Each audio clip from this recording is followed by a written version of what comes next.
Rəşad Dağlıdan sonra meyxana ölüb. Bunu əməkdar artist Elton Hüseynəliyev deyib. O məclislərin birində çıxışı zamanı Prezident İlham Əliyevə müraciət edib və meyxanaçı Rəşad Dağlının əfv olunmasını istəyib.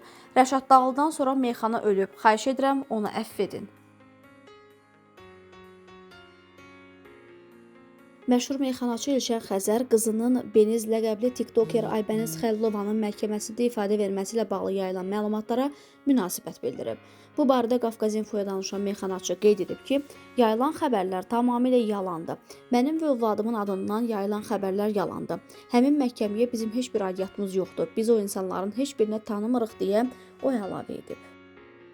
Aktrisa Gülçöhrə Abdullayeva illər əvvəl haqqında şayiələr yayılaraq Azərbaycan Dövlət Akademik Musiqili Teatrından uzaqlaşdırılmasından danışıb.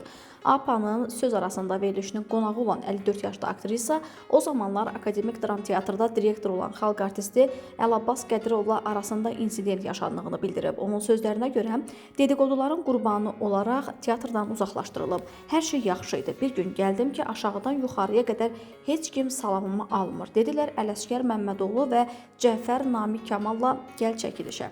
Ələsgər yox idi o gün. Getdim Cəfərin otağına, dedi əlimdə yazı var. 2 dəqiqə gözlə, yazım çıxaq. Gördüm ki, hamısı baxıb deyir ki, Cəfərin otağına gedir. Mən Cəfər müəllimlə Gənc Tamaşaçılar Teatrında illərlə işləmişəm. Ayrıca otağı da olub, ailəsini də tanıyıram. Nəyimə lazımdır Cəfər? Getdim otağına, dedim çıxmalıyıq, birlikdə getdik çəkilişə. Səhəri gün teatra gəlirəm, məni məşq etdirmirlər. Deyirlər sən lazım deyilsən, səninlə Cəfərin arasında nəsə var.